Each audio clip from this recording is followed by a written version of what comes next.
guys, welcome back to Weird Women of History, and today we're going to be talking about a shocker, another weird woman of history. And today we're going to talk about one of the first Chinese American women to live in the United States. At the time, Chinese immigration to the western United States was incredibly popular due to the fact that the industries of mining, agriculture, and railways were all booming on the West Coast, and they needed workers. So many Chinese men would arrive and work for their entire lives on the West Coast, usually settling there and starting communities in places like San Francisco and Portland and Seattle. But at the same time, not many women followed, and the anti-marriage laws that prevented Chinese men from marrying outside of their race prevented them from finding wives in the United States. The solution to this was sadly human trafficking and prostitution.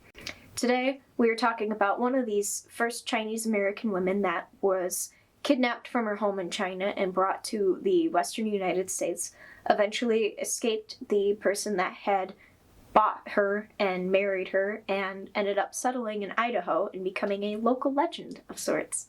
So, without further ado, I'm Elida Jen, and this is Weird Women of History.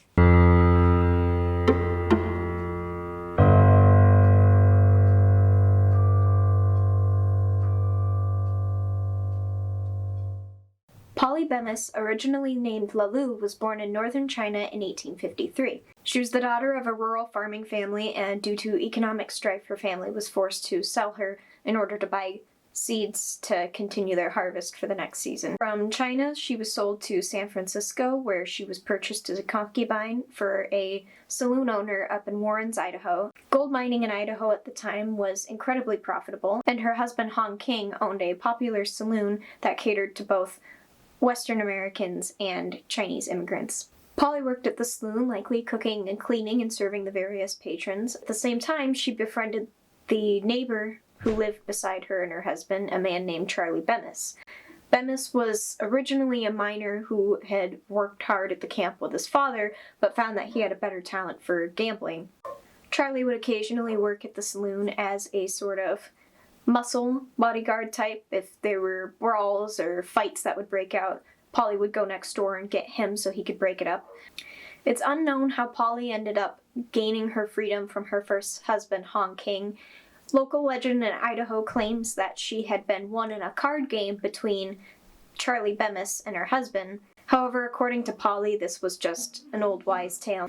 By 1880, both Polly and Charlie were living together and running the saloon. It's believed that the two ended up marrying because in 1892 a law was passed in Idaho that demanded that all Chinese immigrants have a certificate proving their reason for living in the United States.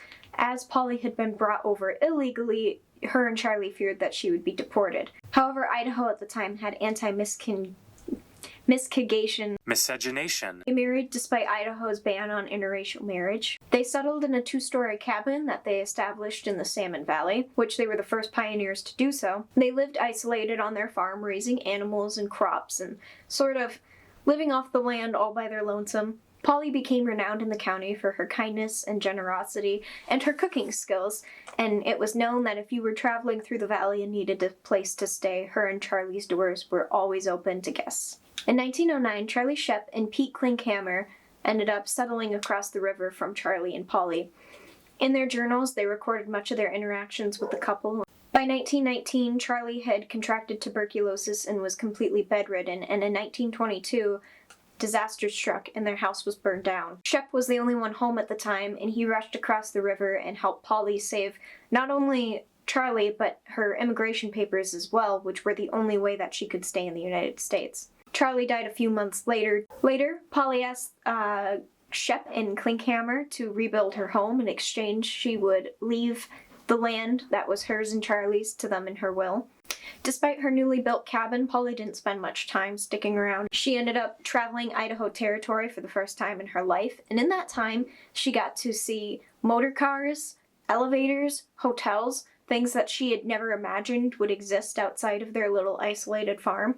In 1933, Polly suffered a stroke and was later found by Shep and Klinkhammer in her home. She spent the last month of her life visited by friends and neighbors until her death at 80 years old. Her cabin is actually still in the Salmon River Valley, and it's now a historical landmark in Idaho. It's a little bit complicated because you actually have to take a boat and then hike up to it. There was also a famous novel written from her perspective in the 1980s called 1,000 Pieces of Gold that was later adapted into a movie in 1991. Charlie Bemis has also been inducted into the Idaho Hall of Fame and is oftentimes featured in like those little stories about like women of the American West and things like that. So she's just a sort of small, obscure character in American Western history, but at the same time, one of the biggest figures there is for Chinese American women in the early pioneered West, which I think is very interesting.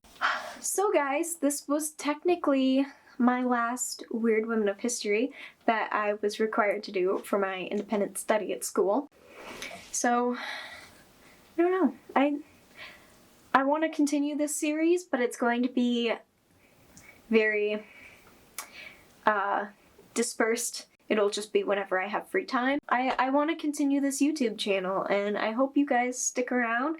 I have a exciting mini documentary. It has nothing to do with historical women, but if you like cars, you might like this. Thank you guys so much for supporting me. I'm Elida Jen. You can subscribe, hit the notification bell.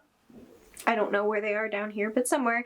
You could also hit like, you could comment. It's up to you. So, yeah. Bye, guys.